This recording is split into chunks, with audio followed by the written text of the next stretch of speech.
Welcome to the real effective answers for life with your host, Tammy K, where we deal with real life, real people, and real answers for those difficult questions that many will not address. With every discussion planned, we pray that it brings insight, hope, healing, and deliverance as we keep it real so God can deal and we can heal. And I am very excited to be back with you all once again. I know that this is a little bit longer than the every 2 weeks as I typically intend to do. However, we had the loss of a very dear sister in Christ. She was also a part of our ministry team. And it was just a time of adjustment, of letting go and knowing that she's now in heaven with God. But that does not take away from the hurt and the absence of her here. And so just kind of readjusting, and now we're back and excited about the upcoming topics that God has planned. And this series is going to be a 3-part series dealing with faith, fear, and foolishness, because all 3 of those words are very intricately intertwined. And so you know me, and I guess one of the things that God has given me to do or to address or to do is to bring balance to certain things, and nothing kind of, I don't want to say rub me the wrong way, because it's really not that intense. I'm just not quite sure of how to put it, but I don't want to quite say it's a pet peeve, but it just really kind of gets to me when I hear things that are off balance or that are seemingly just either swinging too far right or too far left, and there God is in the middle bringing balance to those things. Like me with the telling the truth in love thing, and for the sake of truth we negate love, or all in the name of love we forget truth. And so even with the faith, fear, and foolishness thing, some people, all in the name of fear, they lack faith, or all in the name of faith they become foolish in their thinking. And so just wanting to, as God allows, to bring balance to those things. Obviously we all have our own belief systems, and we're going to think how we want to think anyway, but these are just topics that were on my mind and just wanted to share. And fear, it is a very normal, I want to say that again, normal, because one of the swinging too far left or right is that if you're fearful, you lack faith. If you're fearful, you don't trust God. If you're fearful, you're not really a Christian, because Christians aren't, if you can't trust God, or if you don't trust God, then you're not really a Christian, and you're not really praying hard enough, and you're not really in your word like you should be. And that's a lie from the pit of hell. Fear is very normal. It is a universal emotion. It's felt by everyone at some point in life. Fear, like all other emotions, can be a strength or weakness, and it's a matter of our reaction or our response to the fear that determines what the outcome is, whether or not it is a strength or a weakness. There is a healthy fear, which is a reverential fear of God and for God, maybe even our parents, in the sense that there might be certain things that we do around our friends or others that we would not do around them. Not because what we're doing is illegal or immoral or wrong, but simply because out of just the place and the value that they hold in our hearts and in our lives. And so we monitor maybe certain things that we would say. And I'm not even saying that it has to be cuss words or anything profane, but just maybe certain ways that you would talk or say, or jokes or what have you. I really can't think of an example right now, because I don't want it to come across like as if I'm implying that because you wouldn't normally do it around your parent or around God, that it's something that's terrible, because that's just not the case. Maybe even talking slang, maybe, thank you, Lord. That's a good example. Maybe a certain dialect or a certain lingo that you use around your friends, but out of respect, out of a reverential fear, respect, you wouldn't use that verbiage or lingo when praying. You wouldn't use that verbiage or lingo when addressing a parent. And in fact, Proverbs, the 9th chapter and the 10th verse says that the fear of the Lord is the beginning of wisdom. There's also fear, that is the emotion, again, given of God, that is our body's natural defense mechanism that helps to protect us by warning us of potential danger. The fear, though, that I want to address today that is detrimental and that is definitely a weakness is the fear that's talked about in Luke, the 21st chapter and the 26th verse, where he says that man's heart is failing them because of fear. And although in biblical context it is referencing man's hope or mental processing, it's a form of discouragement. And although it is rare, one can actually physically experience heart failure, heart attack, stroke as a result of fear. So it can also be a physical failing, literally failing. But more so than anything, it is more the mental and the psychological fear that has gripped man and society. And it is so heart-wrenching to see so many of us living beneath our means because of fear, not going out, not venturing out into life, not fully experiencing life because we're afraid to walk outside our door because of a drive-by shooting or because of gang activity or because if we have daughters, and dealing with or even ourselves, if a female, because of all of this human trafficking that's going on. So we're afraid to go outside and to go for a walk and enjoy the sunshine. Or if we do, we certainly want to be in before it's dark. There are just so many things. Afraid for our children to go to school because of the drive-by shootings. Although for me, it's not even afraid of the shootings and not drive-by, but the shootings that are taking place within the schools. But even the doctrines that are being taught within the schools. So truly, fear has been one of Satan's number one weapons to prevent us from coming into the fullness of who we were intended to be in God.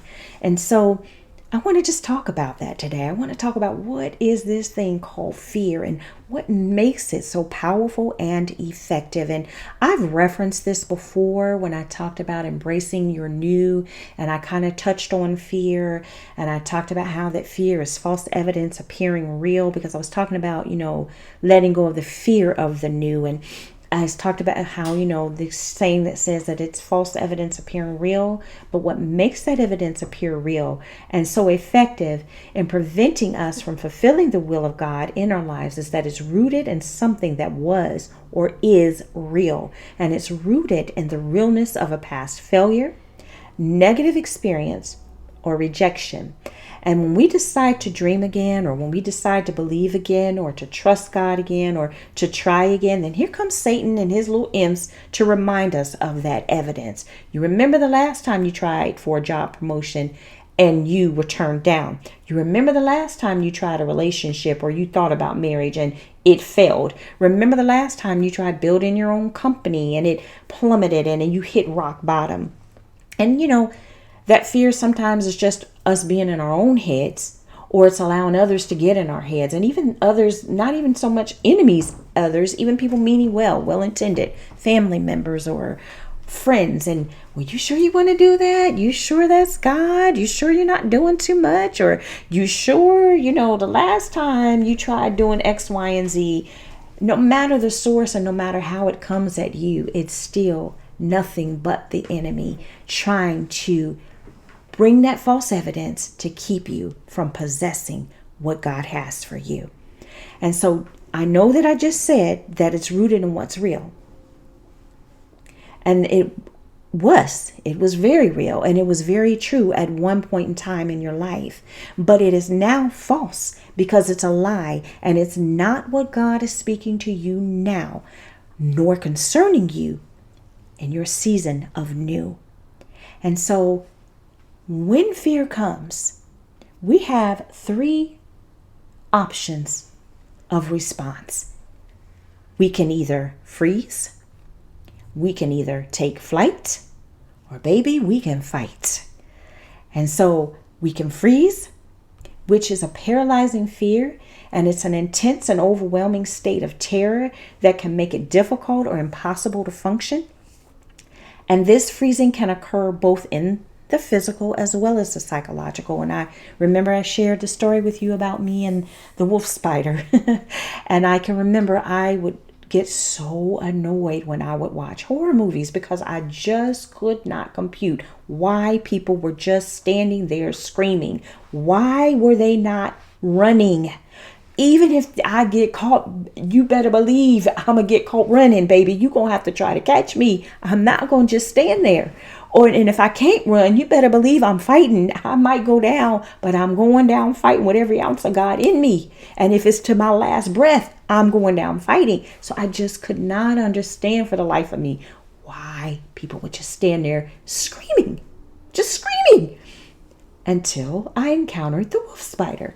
And I think I shared how one day I was cleaning and I was opening up the curtains to let some sunshine in, and I pushed back the curtain, and just as I was pushing it back, a wolf spider about the size of the palm of my hand came crawling out the corner of the curtain. And for a second I stood there with my hand on the curtain rod screaming. And then, of course, I promise you that second did not last long before I got it together and quickly yanked my hand off of there. But for that moment that felt like eternity, I understood what paralyzing fear was. I understood that it is literally a physical and mental thing that can happen. And not only can it physically cause us to freeze, but also psychologically, and it paralyzes us and it stops us from dreaming. It stops us from trying. And it's what's called arrested development. And it's a state where either physically or psychologically growth has stopped prematurely. It stopped before it was intended to. And it causes that person to remain emotionally or developmentally stuck where they are because they are afraid to move forward. Or we take flight. You can run, plain and simple. Things get hard in a relationship. If you're in a relationship, you just break up or you bounce, as the terminology goes. You just leave.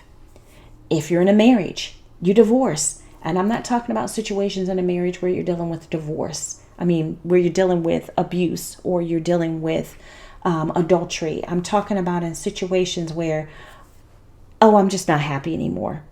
He's just not appealing to me anymore, or she just doesn't turn me on like she used to, or she gained too much weight, or he gained too much weight, or he lost too much hair, or he lost his muscles, or we don't get along, we don't agree. I'm not talking about those situations. That's hey, it happens, and it's just like, hey, I'm going to be happy. I deserve to be happy. So see ya. Too difficult. I ain't got to deal with this. I'm out. Take flight. Things get hard on your job and you quit, and you job hop. And every time something gets hard or you get frustrated, you're looking for another job. Or we can do what the Word of God tells us to do. And that is to be willing to resist, to fight against, and to defeat, to silence the lies of fear. James, the 4th chapter and the 7th verse is exactly the instruction that was given. To resist the devil and he will flee. He will run. Don't mean he won't keep trying, but when he sees that he cannot, when he sees that he's not effective, he's going to back up. He may step back for a minute and recalibrate and try it again.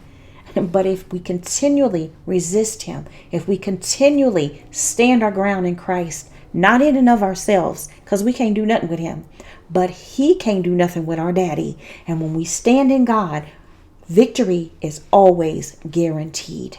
And so we have to make the decision. How are we going to respond? Are we going to freeze and stop? Are we going to take flight and run like a little coward? Or are we going to fight? And even when you read Ephesians, the 6th chapter, it tells us that our spiritual weapons were designed to cover our front. No weapon that you read about covers the back part of our bodies. And that's because we were not meant to back up. We were not meant to go in reverse and run.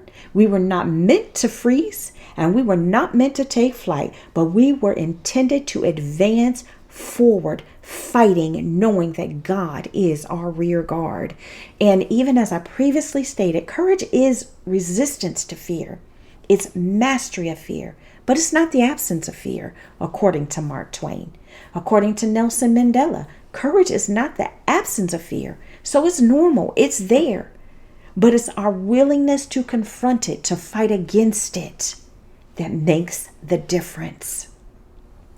And so I want to just also kind of touch on fear. You know, we've defined it and what it is, but how does it manifest in our everyday life? How is it evidenced in our everyday life? And what types of fear are there? And I obviously will not be able to address each and every one, but I try to, think of the ones that are the most common fears that we deal with and encounter on an everyday basis. And, there are phobias, which are irrational fear or aversion to something. It's a fear that just does not make sense. The math ain't mathin', period. I don't care how you try. It just does not add up. Perfect example, me and certain flowers. I will not touch them, and I don't want them around me because they literally creep me out because of the way they look. I don't know what it is, but it just, I can't. Me and bugs, not just the spider, but anything other than an ant. I don't like them. I will rebuke the devil and run from the ant. And obviously, the ants, I can handle those, but anything else? Nope. I will run. I promise you I will. And I will run screaming, depending on how big that bug is. And so I realize size-wise, I am literally a giant in comparison. But for whatever reason, that fear is there. That phobia, that irrational fear is there. Other ways that we experience fear on an everyday basis is dealing with the fear of the unknown, and we stay stuck in a rut and in the routine of doing the same old things because we are afraid to try something new. Same old meal, same old way that we drive to work, same type of dress, or the same way that we put on our makeup, or the way that we do our hair, because we're afraid to just do something different because we're fearful of what it might look like, or fearful of going a different way because we might get lost. There are just so many areas of our lives that fear has full rule, that we don't even realize it. We don't even think about it. There's the fear of rejection and abandonment and the fear of being alone. And so it reflects, or it manifests itself in arrogance. Seemingly the most arrogant people are often the most insecure. And that insecurity is rooted in rejection. And so because of that, they become their own number one fans, or their number one cheerleader. People pleasing. We begin to people please out of fear of abandonment, fear of being left alone, fear of being rejected. And so we do whatever it takes to stay in the favor or good graces of others, helping others even to our own hurt and detriment, compromising, doing things that we know darn well we normally wouldn't even think about doing just to keep others in our lives, laughing at jokes that aren't funny, pretending to be in agreement with something and that goes completely against the core and essence of who we are, afraid to speak up and to let someone know when their behavior is hurtful or offensive to us. And we stay in unhealthy relationships in all capacities of life, abusive relationships, just for the sake of not being alone, just for the sake of saying there's someone in my life, and just for the sake of not dealing with the feeling of rejection. We dummy down, pretending to be less skilled or intelligent than we are, just to fit in, fearful of being seen as a nerd or a show-off, trying to outsmart everyone. And half the time, it depends. I can't speak for everybody, but a lot of the times you're not showing off. You're just being yourself. I can remember even as a child being told to stop being philosophical, and I wasn't older than 9, I believe, and I didn't even know what the word philosophical meant, let alone being philosophical. But that planted that seed in me to dummy down, that planted that seed in me that not to talk this way, even in school, not to act this way because you're going to be seen as a nerd. And don't let people see how smart you really are or that you really have intelligence, because they're going to reject you, and they're going to look at you like, you're stuck up and you're, my God, the things that I experienced because of having a brain and not being afraid to use my brain. But the fear of rejection and people looking at you and staying away from you and treating you like, oh, here comes the nerd or whatever, and acting like they can't be themselves around you. It programmed me, and it programs many others to dumb me down, and you don't have to worry about it. It reflects itself in being a chameleon, changing who we are and our personalities, our beliefs, our core values, depending on who we're around, because we're fearful of being rejected if they knew who we really are. And I know that there's that expression that when in Rome, do as the Romans do. And that's not what I'm talking about. And what that expression is saying is, when you're in a different culture, if you were in Asia, and sometimes they tend to sit low on the ground, you may, in embracing the culture, sit on the ground with them. If you are in India, you may, as a woman, wear a sari, or as a man, put on the punjab, and you may wear their garments to embrace the culture. You're doing as they do, but it's not changing the core of who you are as a person. It's not changing your values and how you see life and view life based on being around them. So I'm talking about that person that's the nerd, if you will, or that's book smart, but then they get around a certain group of friends and they're cussing and they're acting like they have no home training whatsoever, all because they're trying to fit in. They're chameleon, and I just made up a word, okay? There's fear of loss, loss of a job or a position. So we settle for being overworked and underpaid, verbally, mentally, emotionally abused and manipulated.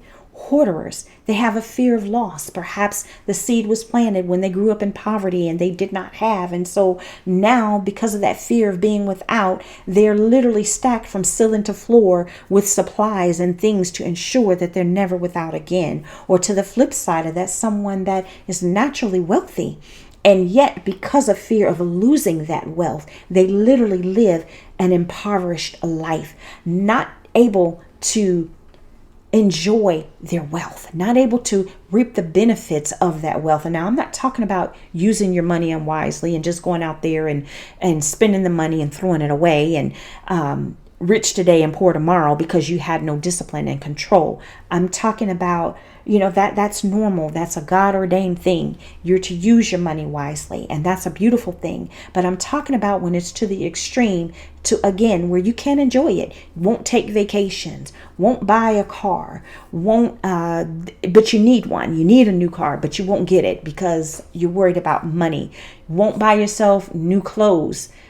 And they don't have to be, $500 clothes, but you just won't, you walk around looking like you don't have, but the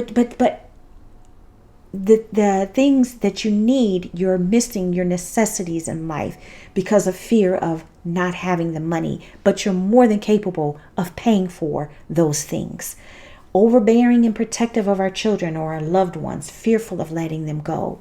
Relationally, either between a husband and a wife or someone you're dating, you're possessive. And I want to define, again, keeping all things in balance. There is a healthy boundaries that you set when you are in a relationship, when interacting with other people, and especially when interacting with the opposite sex. There are boundaries that you set out of respect for the person that you're in a relationship with. And especially married. I can remember my pastor, Apostle Les Bowling, not too long ago talking about, those people that are married trying to act like they're single. And at the rate they're going, if they don't check it, they ain't going to be married long. And it's real. But even in a relationship, it's still disrespectful. You just don't do that. And so I'm not talking about setting healthy boundaries. And it's also hurtful, just to keep it real, that you would disrespect that person that much to not even care. But then I'm talking about where you're possessive. I'm talking about where that person can't breathe without your permission. They can't move without you knowing where they're going. They can't come home a minute late without you blowing up their phone where you're at. They can't, don't leave here without your GPS so I can track your every move. That is beyond setting healthy boundaries. And that's a whole nother podcast, because that behavior is most definitely going to cause you to lose that person. There's fear of failure. So we miss out on opportunities because we're afraid to try. We're afraid that we might fail, so we don't try at all. Or there's a fear of success. And so again, we miss out on opportunities because we're afraid that maybe if I step into this position and then I mess up, I can't handle this. And so we don't even try for the position. We function again beneath our capabilities. Fear that the success may go away. Maybe you're already in that corporate exec position or the highest ranking position within your company, but you're so afraid that you might lose that position that you can't embrace and enjoy the position. You're constantly frigid and intense, and you're always uptight because you're so afraid of making a wrong move. Fear is the enemy of faith. And all of the things, and these were only a few, I haven't even touched the surface of the different areas and ways that fears can manifest themselves in our lives. But we have to understand, no matter how it's reflected in our lives, that it is the absolute enemy of faith. And earlier, I do understand that I said courage is not the absence of fear, but one's willingness to confront it.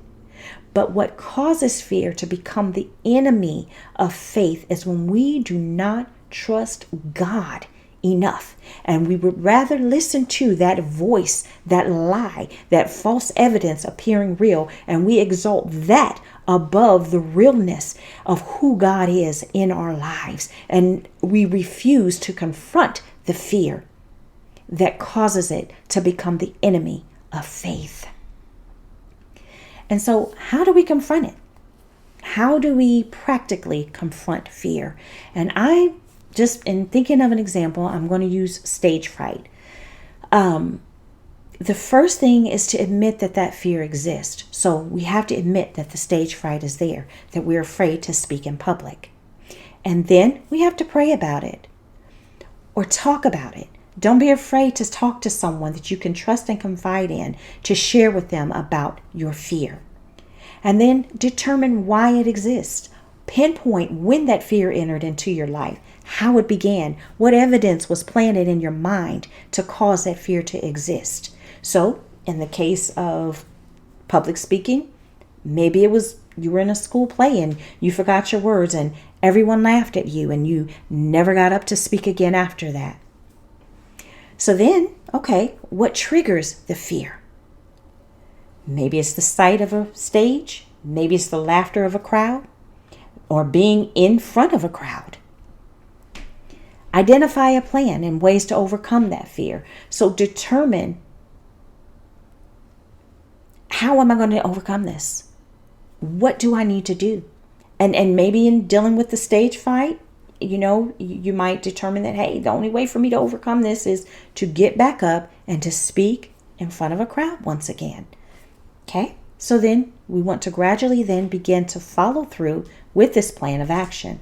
So you can start small, saying a prayer at the family dinner function, then hosting a dinner with the family and friends and giving a welcoming speech, and then you progress to teaching maybe Sunday school class or some other type of class, or giving a 15-minute explanation of something, whether it's instructional or maybe helping to train someone at work.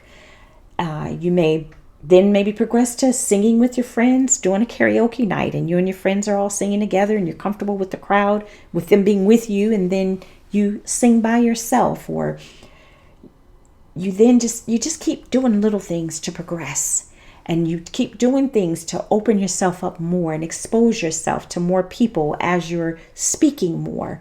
And then before you know it, hey, you're giving a presentation in the boardroom.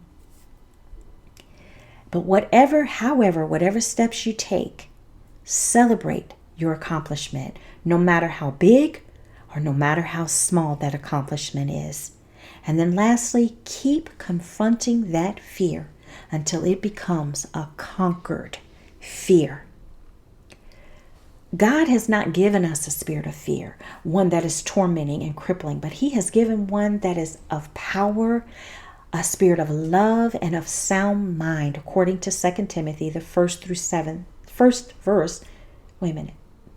Timothy, the first verse. 2 Timothy, the first chapter and the 7th verse. Thinking, talking faster than I'm processing everything. But anyway, okay, so again, that's 2 Timothy, the first chapter and the 7th verse. God has given us a spirit of power, love, and of a sound mind, not fear, not tormenting and a crippling fear. And there is a significant difference between the emotion of fear that serves as our body's defense mechanism and the spirit of fear being embodied and having the mindset of a crippling and tormenting fear. And according to studies that have been done, the words fear not are mentioned in the Bible 365 times. God tells us to fear not. And one of the reasons why I feel that He tells us this is because, well, two of the reasons. One, He knows the damage.